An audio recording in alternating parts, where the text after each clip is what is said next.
40 hari dalam bentuk alaqah, darah yang menempel di dinding rahim, disebut dengan alaq. Orang Arab menyebut permen karet alaq karena dia menempel.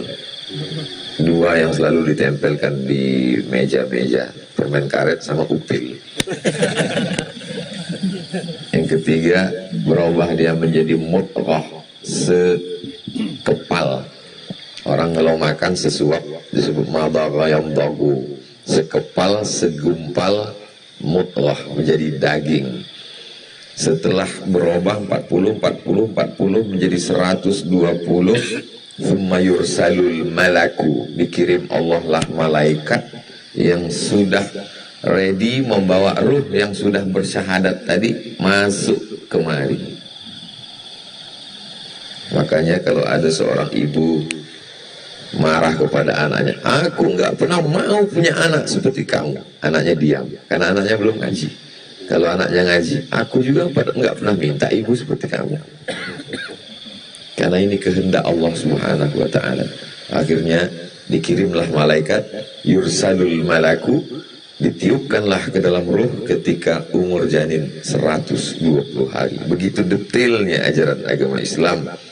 Nabi Muhammad tahu dari mana ini. Dia tidak pernah terdaftar di fakultas kedokteran universitas, nggak boleh disebutkan, nanti jadi iklan gratis.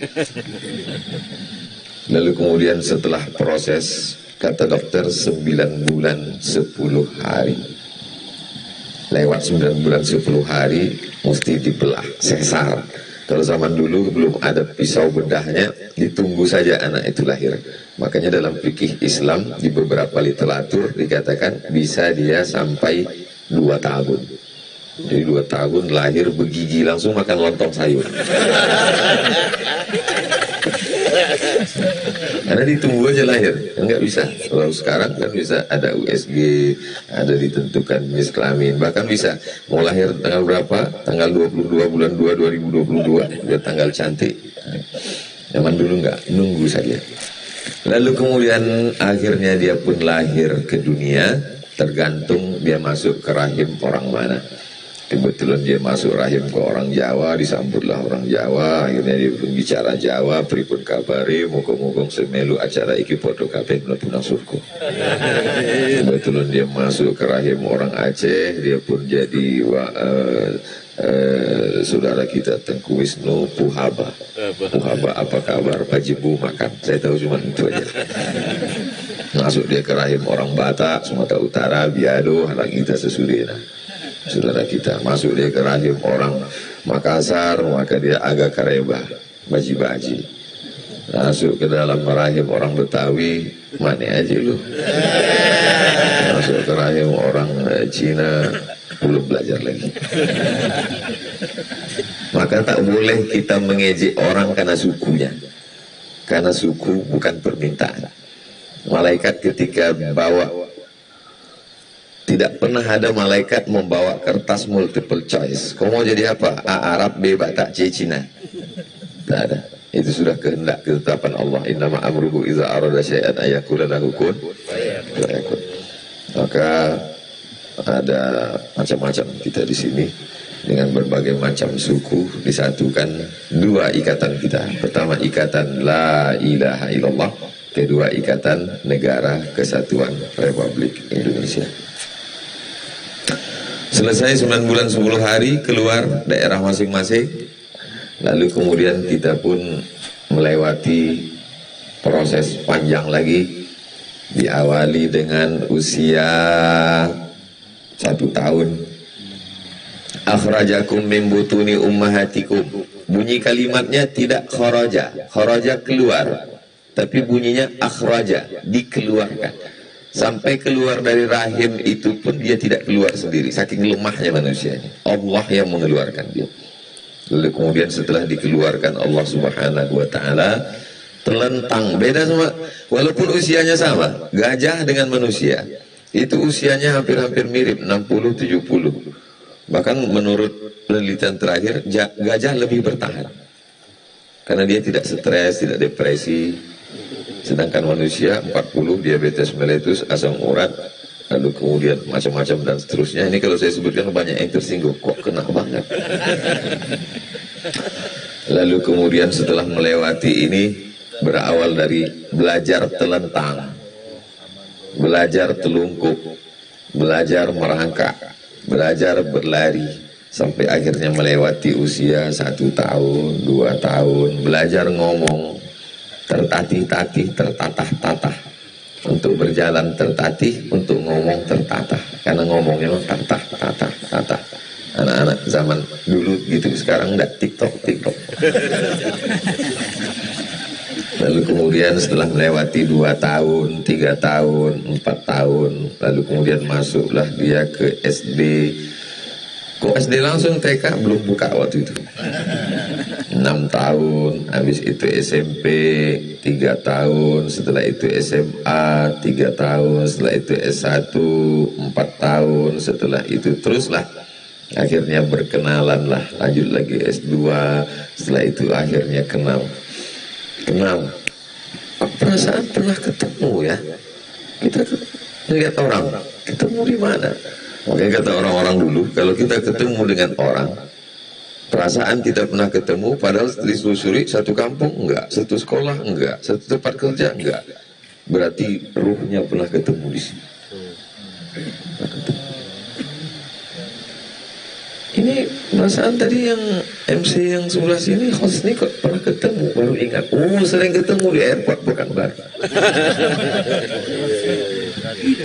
Berarti alhamdulillah iklan gratis. Sering ketemu.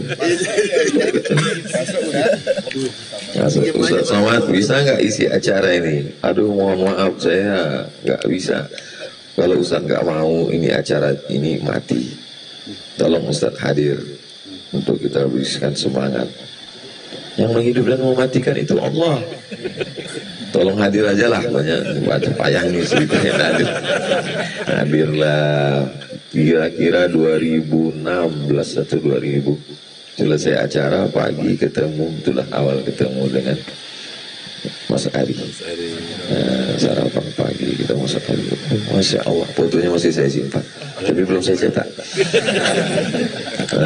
Ketemulah dengan Ustadz Ridwan, ketemulah dengan yang tadi naik mobil transporter yang nggak ada remnya itu, yang istighfarnya nggak sampai selesai, nggak sampai astagfirullahaladzim wa atubu ilaih, nggak selesai, astagfirullah. Ketemulah dengan Ustaz Lukman, dibawa ke Pontianak. Ketemulah dengan Tengku Wisnu, datang beliau ke rumah dengan Ustadz Felix, lalu saya di tengah, sebelah kanan Tengku Wisnu, sebelah kiri Ustadz Felix, fotonya di share. Lalu itulah awal mula mereka mengatakan Abdul Somad ini adalah kombinasi antara Salafi dan HTI. Efek dari foto itu, efek jeleknya ke saya dan efek jeleknya ke mereka. Mereka pun mulai, ini sudah dirusak oleh Aswaja. Dan kami pun tetap, alhamdulillah kami tetap mengaruh dengan itu, hubungan kami tetap baik, alhamdulillah. Ketemulah dengan muazin satu-satunya yang berijazah di dunia.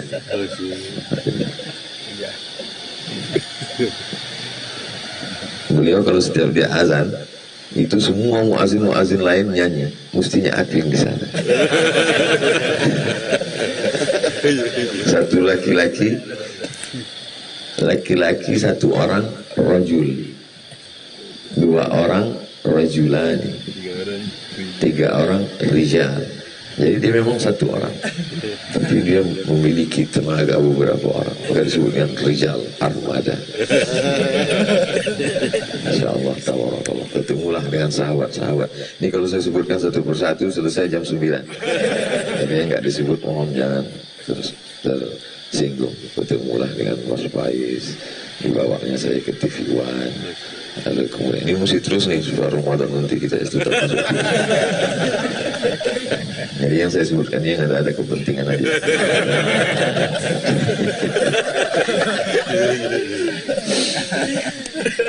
Lalu kemudian setelah selesai, mulailah menikah. Lalu kemudian setelah menikah, berkarir macam-macam. Ada yang punya rumah dulu baru nikah, Ada yang setelah nikah baru punya rumah, setelah ketemu kok ini rezeki istri dan anak. Macam-macam. Ada yang kamu kok belum nikah? Saya nunggu punya pribadi dulu, kepribadian, rumah pribadi, mobil pribadi, macam-macam. Terserahlah. Punya metode masing-masing. Akhirnya menikah, setelah itu nabung, akhirnya punya macam-macam. Ada yang punya mobil, ada yang punya ruko, ada yang punya tanah luas, ada yang punya ini. Akhirnya nafas terasa sempit, akhirnya diperiksa. Maka kata dokter, ini cincinnya Pak, pindah dari tangan ke dalam. Akhirnya makanan pun tidak boleh banyak. Saya sebetulnya kalau cerita penyakit ini selalu saya hindari, tapi mau nggak mau mesti disebutkan. Karena beberapa jamaah sensitif. Ini jangan-jangan dia dapat bocoran dari istri saya. Kok persis sama ya? Maka selalu saya sebutkan, tolong kalau dengar ceramah itu jangan tersinggung. Karena beberapa jamaah tersinggung pulang meninggal. Padahal Ustadz itu sebetulnya dia ngomong aja, nggak ada niat mau menyinggung perasaan orang. Jadi kalau kita berpikir, dulu memang saya pernah kalau sebelum tausiah itu dikasih bisikan, Ustadz tolong ngomongin tentang ini masjid ini tentang pembangunan. Tiba-tiba ada donatur kita yang udah nyumbang 300 juta, dia tarik lagi. Jadi saya ceritakanlah, al-aidu ila hibatihi kalbil ladzi ya'udu ila qaihi. Orang yang mengambil sedekahnya lagi, wakafnya, itu sama seperti anjing yang menjilat muntahnya kembali. Berapi-api saya sampaikan. Setelah selesai, kata pengurus, mohon maaf Ustaz, orangnya nggak datang. Ya, itu saya selesai, capek gitu, buang energi aja. Wah, akhirnya Masya Allah, semua ketika ditanya orang, ente sukses ya, punya rumah, punya mobil, punya ruko, punya kebun, punya sawah, punya kambing, punya ternak, punya kuda, semua titipan Allah.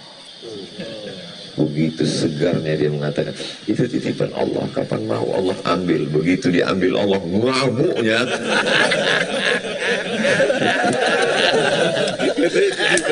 Oh ini, terus dia bilang, ente ngamuk kenapa? Ini kok bisa hilang, ini kok bisa rugi, ini kok bisa. Tapi kan titipan Allah. Iya, kalau mau nitip, kalau enggak usah titip sama sekali.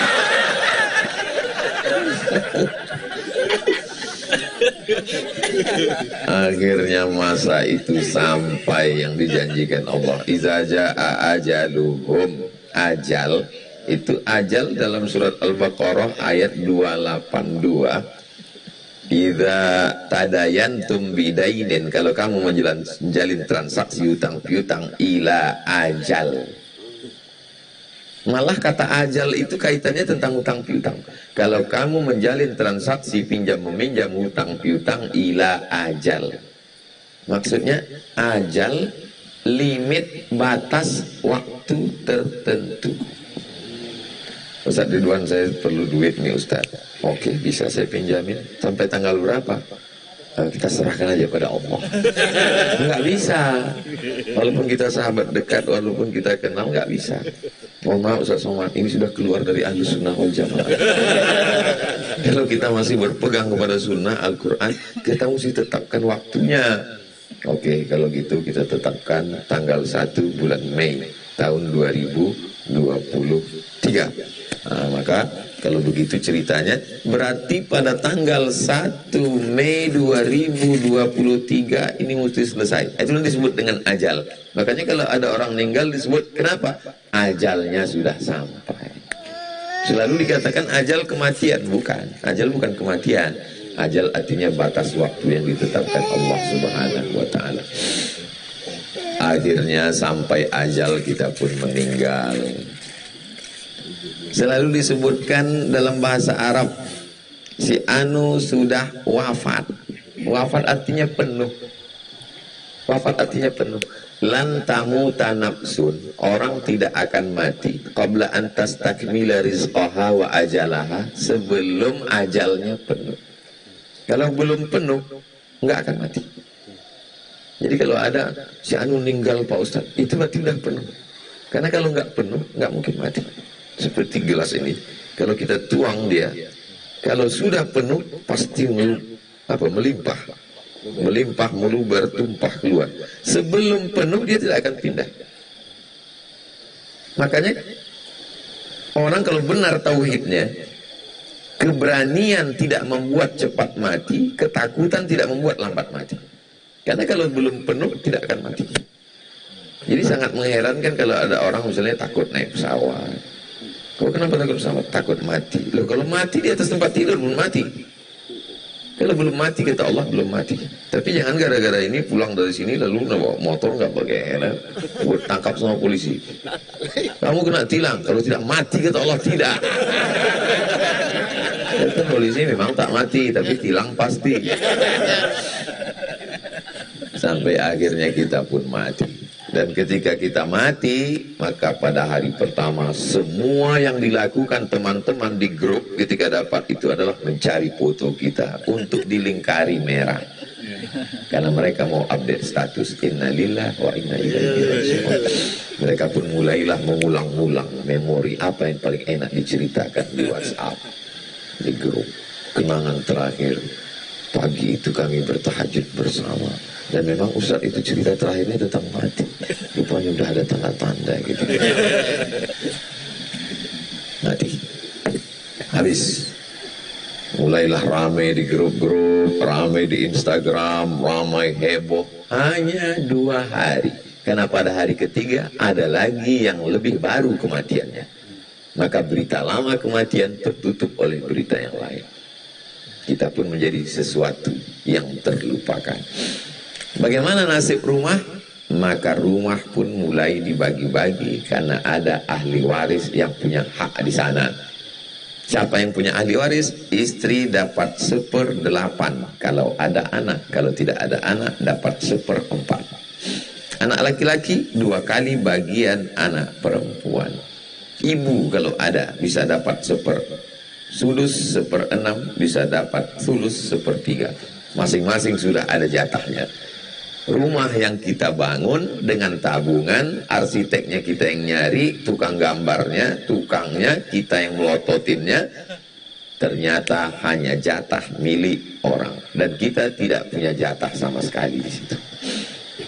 Tidak ada sejengkal pun rumah itu yang mau menerima jasad kita.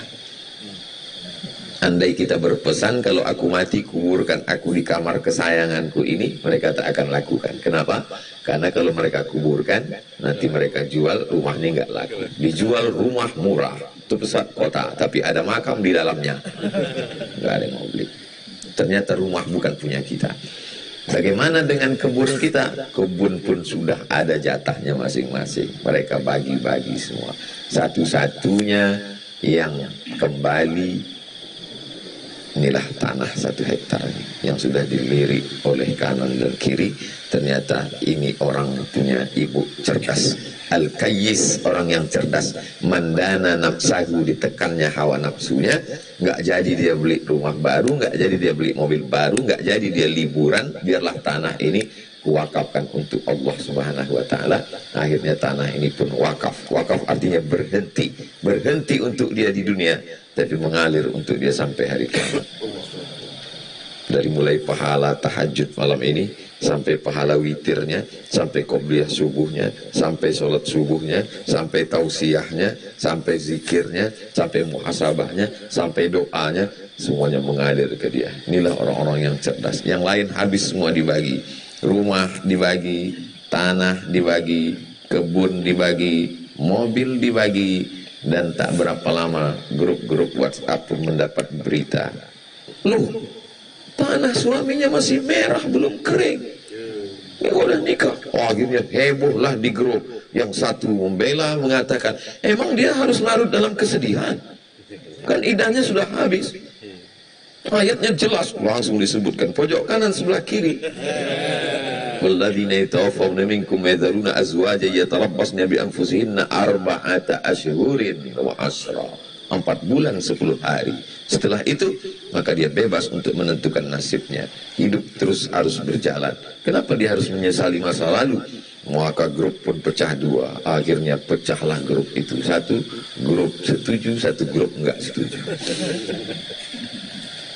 Man makes story. Manusia bisa membuat sejarah.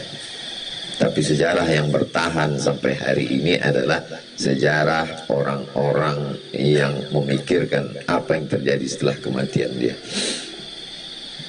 Kata Nabi cuman baina sittin wa sab'in, 60 70. Jarang sekali yang melewati itu, betul. Dan sekarang umur manusia 60 70 40 semuanya sudah nurun. Kata jamaah kita, dokter, Ustaz, sebetulnya waktu kita lahir itu kita langsung mengalami kematian. Hanya saja sel yang hidup dengan yang mati lebih banyak yang hidup daripada yang mati. Ketika kita lahir hari ini mungkin 3 sel tubuh kita mati, tapi 30 hidup. Tapi begitu umur 40 lebih banyak yang mati daripada yang hidup. Sampai pada puncaknya semuanya mati. Dan kita betul-betul mati.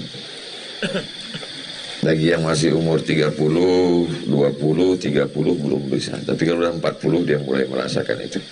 Mata, telinga, kaki, pikiran, tulang, dan merasakan bahwa lebih banyak yang mati daripada yang hidup. Dan sampai pada akhirnya kita benar-benar mati. Satu-satunya yang tidak mengalami ketuaan adalah rasa, perasaan. Jadi dulu saya berpikir orang tua itu perasaannya tua. Enggak, ternyata setelah tua baru merasakan. Kita hari ini seperti anak muda yang terjebak di tubuh orang tua.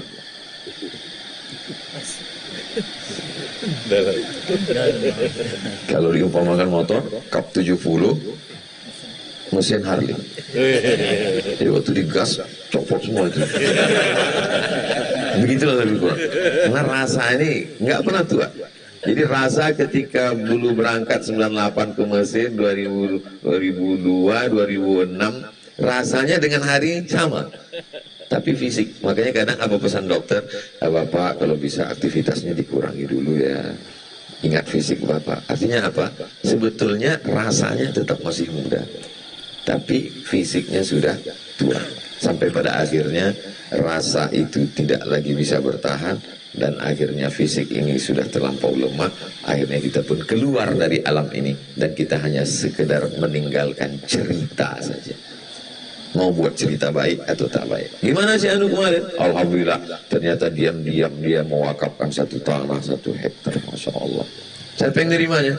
Ustaz Muhammad Ridwan. Ustaz Ridwan. Masya Allah. Tabarakallah. Yang kemarin yang ada 5 hektar di sana itu, itu diberikan ke Ustaz Somad. Gimana kabarnya? Udah dicek Ustaz Somad ke BPN, bermasalah tanahnya. Kenapa diwakafkannya? Ya karena bermasalah, itulah mau diwakafkan.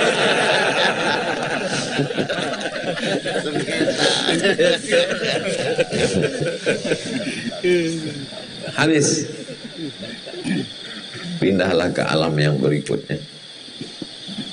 Meninggal tahun 1916.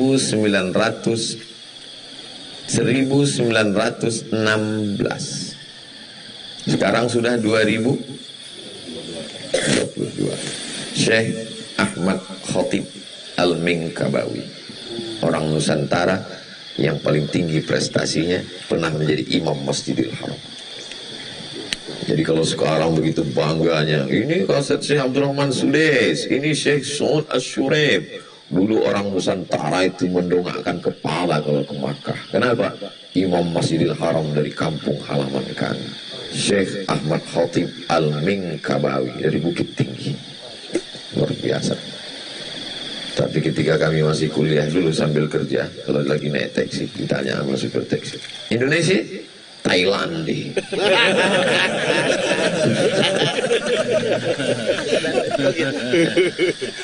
Ente anak Indonesia, Thailand. Aswad saya, kok agak-agak hitam? Sahil, kami di tepi pantai. Berarti Ustaz bohong ya? Enggak bohong, ini membela harga diri. Kenapa Ustaz nggak mau ngaku Indonesia?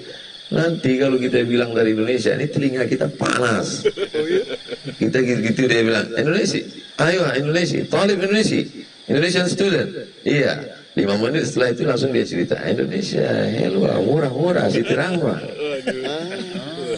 Nah, emosi kita. 100 tahun yang lalu orang Indonesia Nusantara mendongakkan kepala bangga. Kenapa? Orang Indonesia lah yang membawa emas, membawa perak, wakaf. Sampai hari ini jamaah haji Aceh setiap pulang dapat uang 5 juta. Wakaf orang Aceh, rumah untuk jamaah haji. Ternyata dibangun di atas tanah wakaf itu hotel. Dan sesuai dengan wasiat dari wakif pewakafnya, bahwa yang boleh dapat hasil dari sini hanya jamaah haji. Yang datang yang nggak punya duit mahasiswa, mahasiswa nggak boleh dapat. Makanya kawan-kawan kami kalau lagi dulu kami pergi haji, mereka yang dari Aceh enak, mereka nginapnya di situ. Mereka lah yang dulu membawa beras. Kalau tidak ada orang Indonesia bawa beras, waktu itu belum ada petrol dolar belum ada, petrodolar belum ada. 1916 meninggal, sekarang 2022. Berarti Syekh Ahmad Khatib Al-Minkabawi di alam barzah sudah 106 tahun. Umurnya di sini hanya sekitar 80 sekian. Di sini sudah 106. Kiamat belum jelas. Sudah berapa kali kiamat prediksi. Katanya kemarin 2012 nggak jadi. Panitia udah siap. Budgetnya kawan.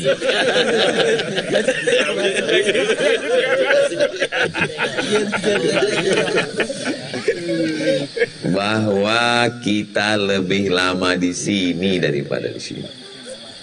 Tapi persiapan di sini sangat matang. Pensiun umur 56.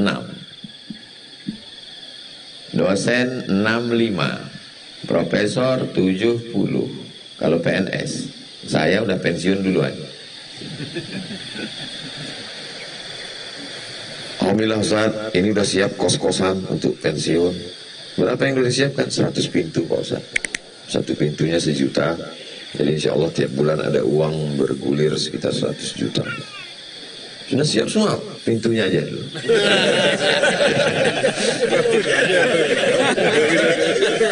Begitu yakinnya dia hanya untuk persiapan pensiun, padahal malaikat maut akan datang sebelum pensiun. Tapi untuk di sini nggak ada persiapan sama sekali. Pas ditanya persiapan di alam barzah apa? Ya terserah yang di atas. Apa yang kita persiapkan untuk mengalir? Ini yang punya tanah nih luar biasa. 1 hektar strategis. Tadi malam nampaknya gelap semua. Sudah ada matahari, Masya Allah. Cantik rupanya, indah, luar biasa. Yang kami pikirkan tadi malam, pulangnya naik tangga ini gimana ya? 85 anak tangga. 85. Masya Allah. Mudah-mudahan untuk Ustadz ada diskon. Ada motor. Beliau memikirkan ini 1 hektar yang mahal ini, maka diwakafkannya. Akhirnya dia mendapatkan aliran berapa dari ma'had anak-anak adik-adik Ma'had Ali yang dididik mengikut mazhab Imam Syafi'i, dan mereka keluar ke seluruh penjuru Indonesia menjadi imam, menjadi khatib, menjadi ustadz, menyebarkan Islam. Dia mendapat aliran pahala. Ya. Apa yang pernah kita tanam di sini, ini akan kita petik di sini. Nunggu hari kiamat. Akhirnya hari kiamat yang dinanti pun jadi. Idza samaun fatarat, langit terbelah. Sekarang langit belum terbelah, hanya ada kebocoran lapisan ozon. Bocor sedikit, akhirnya terjadi global warming. Warm bahasa Malaysianya air suam kuku, hangat-hangat. Global warming, pemanasan global. Air di kutub mencair, es, akhirnya permukaan tanah, permukaan laut naik, terjadi banjir luar biasa. Patahan-patahan bumi mulai ada goncangan. Dulu kita cuma tahu goyang Karawang, rupanya Cianjur goyang juga. Mudah-mudahan Allah menyelamatkan. Idza samaun fatarat wa idzal kawakibun tasarat. planet bertabrakan, Merkurius, Neptunus, Pluto. Wa idzal biharu fujirat, lautan diledakkan, naik air laut ke darat. Namanya orang Jepang yang ngasih nama tsunami. Yang laki-laki Sumanto. Mohon yang tersinggung Pak Sumanto. Wa idzal qubur bu'thirat, semua yang dikubur bangkit. Setelah bangkit, alimat nafsum ma qaddamat wa akharat. Disitulah orang baru sadar apa yang sudah aku lakukan, apa yang aku tinggalkan. Semuanya tinggal kenangan semata. Masuk ke alam yang terakhir. Akhirnya kita, ini pun masih panjang lagi proses padang mahsyar, menunggu syafaat Nabi Muhammad SAW. Tidak ada nabi-nabi itu yang berani menghadap Allah Subhanahu Wa Taala. Semuanya malu. Aku malu karena aku sudah ada silap salah. Rabbana zalamna anfusana wa illam taghfir lana wa tarhamna lanakunanna minal khasirin. Proses penghitungan amal, timbang menimbang, mizan, titian siratal mustaqim, pembagian kitab, sampai akhirnya kita pun ke tempat kita masing-masing. Alladzina amanu wa amilus solihati ulaika ashabul jannah. Mudah-mudahan kita ketemu di sana. Walladzina kafaru wa kadzdzabu bi ayatina ulaika ashabun nar. Jadi kalau hari ini ada yang ngajak, ayo ngaji, ayo i'tikaf, ayo tahajud, ayo petuah. Ayo ikut petuah pesantren Sabtu Ahad. Sebetulnya orang beriman, dia tidak egois. Dia tidak mau masuk surga sendirian. Kenapa ente mau ngajak? Ente kalau mau masuk surga aja sendirian. Nggak ada lo, nggak rame guys. Orang beriman nggak mau masuk surga sendirian. Dia mau masuknya itu rame-rame, bersama-sama. Kenapa aku mesti ada masuk surga? Bukan masalah surganya, tapi masalah dengan siapa. Bukan masalah sholatnya di mana, bukan masalah bintang 7-nya, tapi kita sedang berada bersama orang-orang. Beli TV gede, besar, nonton sendiri. Kenapa mesti nonton bareng? Karena ada sesuatu, kan keteriak sendiri itu kan kayak orang gila, gol sendiri. Kalau rame itu kan golnya sama, gawangnya sama, tapi rasanya itu luar biasa. Rasa itulah yang akan dirasakan oleh orang-orang yang berada dalam surga. Makanya kita selalu minta wa adkhilnal jannata ma'al abrar. Nggak ada orang minta masuk surga wa adkhilni nafsi. Orang Arab Badui agak egois. Allahumma arhamni wa Muhammadan wa la tarham ma'ana ahadan. Rahmati aku dan Muhammad, yang lain jangan. Kata Nabi jangan gitu, doa mesti bersama-sama. Maka kita selalu minta bersama-sama. Nah, bukan ni. Allahumma hdina fiman hadait. Ihdina siratal mustaqim. Iyyaka na'budu. Bukan self. Bukan saya, tapi lebih pada us, kita, we, kita semua. Pada akhirnya kita akan ke sini, tapi yang akan kita petik di sini berdasarkan yang singkat selama 70-60. Ini yang sekarang. Kok Stephen sudah selamat, sudah selesai. Jangan habiskan air matamu untuk orang yang sudah pergi. Dalam kitab Ar-Risalah Al-Qushairiyah. Kenapa? 3 alasan. Yang pertama, dia sudah melihat malaikat maut. Yang kedua, dia sudah merasakan sakaratul maut. Yang ketiga, dia sudah husnul khatimah. Lalu kita nangis habis-habisan. Sisakan sedikit air matamu untuk dirimu. Yang terbaru, Kang Rashid. Allah maghfirlahu warhamhu wa'afihi wa'afwan. Beliau angkatan 97. Saya 98. Berarti kalau berdasarkan angkatan saya tahun depan. Yang Rashid angkatan 97, Fakultas Syariah. Saya 98, Fakultas Usuluddin Al-Azhari.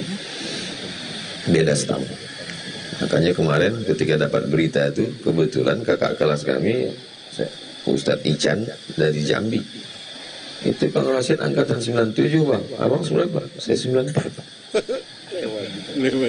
Berarti ada yang diinginkan dari Allah Subhanahu wa Ta'ala. Dari Sumatera, Ustadz Tengku Zulkarnain atas, Ustadz Mahir Tuailebi bawah, saya tengah. Ustadz Mahir bawah, jauh di bawah saya. Ustadz Tengku di atas saya tengah. Diambil Allah yang atas, bawah tinggal saya sendiri. Begitu cara Allah. Abdul Somad, kuhidupkan kau. Alladzi khalaqal mauta wal hayata. Dia yang menciptakan hidup, dia yang menciptakan mati. Kita tidak benar-benar merasakan mati sampai kematian itu benar-benar datang ke kita. Sama seperti orang jatuh naik motor. Dia baru sadar jatuh itu setelah dia benar-benar jatuh. Setelah dia yang jatuh, patah di rumah sakit, barulah dia nasihati orang. Hati-hati, nanti kayak saya. Mati itu pun juga begitu. Orang yang cerita mati itu tidak benar-benar yakin tentang mati itu sampai dia mati. Masalahnya kalau jatuh masih bisa cerita, kalau mati. Sampai hari ini belum ada orang mati yang bangkit untuk bercerita tentang kematian. Makanya kata Imam Ali karramallahu wajhah, An-nasu niyam. An-nasu niyam. Manusia itu tidur. Falamma matu, ketika mereka mati, intabahu, mereka bangun. Ditulis ini di batu nisan seorang orientalis perempuan dari Jerman. Dia pesan, nanti kalau aku mati tuliskan ini di batu nisanku. Masih penasaran orang dia Islam atau tidak? Manusia itu tidur. Ketika dia mati, barulah dia bangun dari tidur yang panjang. Ternyata hidup ini hanya mimpi. Mimpi jadi orang kaya, mimpi jadi bangsawan, mimpi jadi pejabat, mimpi jadi orang terkenal, dan pada akhirnya semuanya berakhir. Yang kekal abadi mana? 1000 sehari, 1 bulan, 25.000. Karena tanggal merah tidak dihitung. Infak beras. Yang kekal abadi mana? Sahabat kebaikan. Yang kekal abadi mana? Sahil, sahabat ilmu. Mau diartikan sahil tepian, bisa. Mau diartikan sahil mudah kan? Bisa. Kata Ustadz Ahmad Ridwan. Yang kekal abadi mana? Petuah. Inilah yang sedang kita buat. Ingin mengabadikan sesuatu. Channel YouTube kan bisa abadi Pak Ustadz. Channel saya yang lama hilang.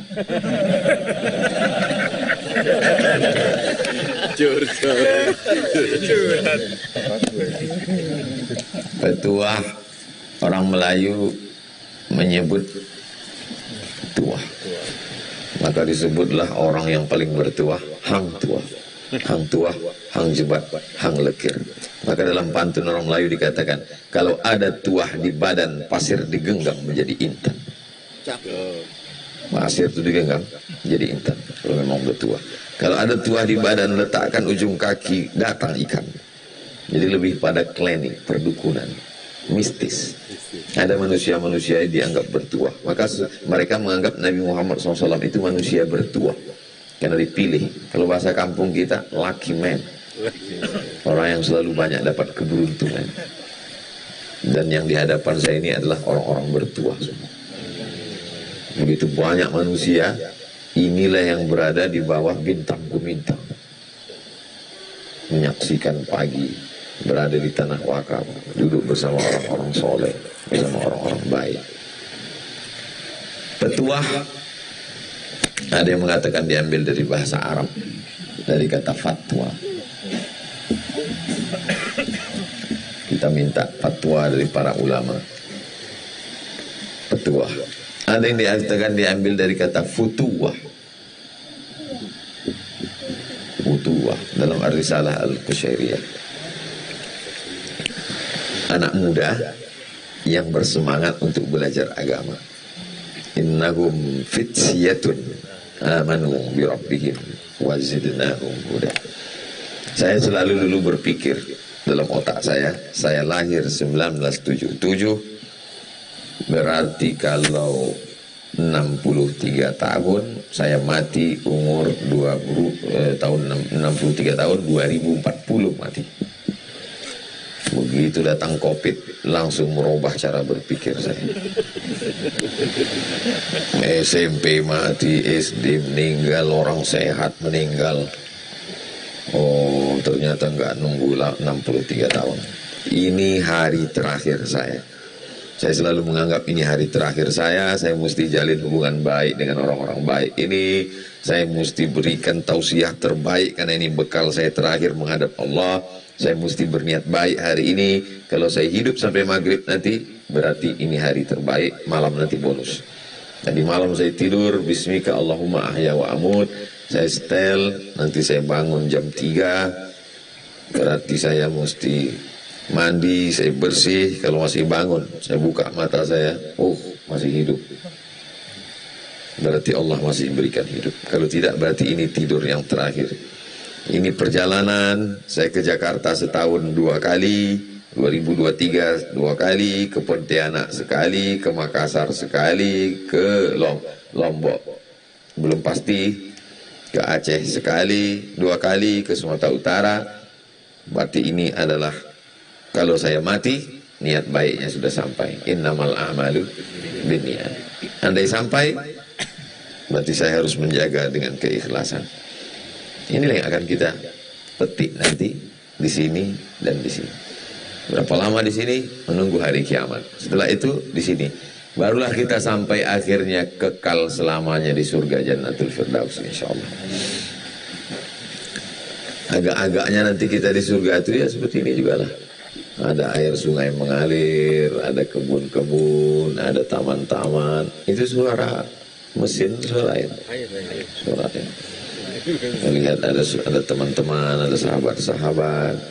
Bukan berarti yang nggak hadir nih masuk neraka, bukan? Begitulah indahnya, insya Allah. Alhaqna bihim dzurriyyatahum. Anak cucu mereka nanti akan kami pertemukan dengan mereka, kata Allah. Bagaimana dengan tetangga, kawan sekolah? Almar'u ma'aman hab. Orang akan bersama dengan siapa yang dia cintai. Kasih sayang itu membuat kita untuk saling ngajak, ayo ngaji, ayo sholat, ayo tahajud, jangan mabuk, jangan khamar, jangan narkoba. Itu membuat kita akan bersama, insya Allah. Tapi ada juga sebagian teman-teman nih, Ustaz, nanti kalau saya masuk surga masih sama dengan dia. Iya, aduh, di dunia aja sudah capek. Insya Allah kita akan bersama. Wa naza'na ma fi sudurihim min ghillin. Kami cabut semua yang kotor-kotor yang ada di hati itu. Ghil. Makanya kita selalu minta kepada Allah, la taj'al fi qulubina ghillan. Jangan jadikan di dalam hati kami ini ada ghil, curang. Ghil. Wa may yaghlul ya'ti bima ghalla yaumal qiyamah. Siapa yang curang dia akan membawa kecurangannya pada hari kiamat. Maka kita selesai wudu selalu minta bersih. Allahumma ja'alni minat tawwabin waj'alni minal mutatahhirin waj'alni min ibadika sholihin. Berapa lama lagi waktu yang tersisa? Wallahu a'lam bishawab. Yang penting siap mati. Siap hidup, siap mati. Karena resiko hidup adalah mati. Siapa yang takut mati jangan hidup. Takut hidup mati saja. Gimana mau mati Pak Ustaz? Belum masanya. Kelihatan ada keranda lewat, ikut. Permisi sama keluarganya. Pak, boleh saya ikut? Oh boleh. Masih ada tempat 2 seat lagi. Sampai akhirnya kita mati. Saya tak tahu di antara kita ini entah siapa duluan.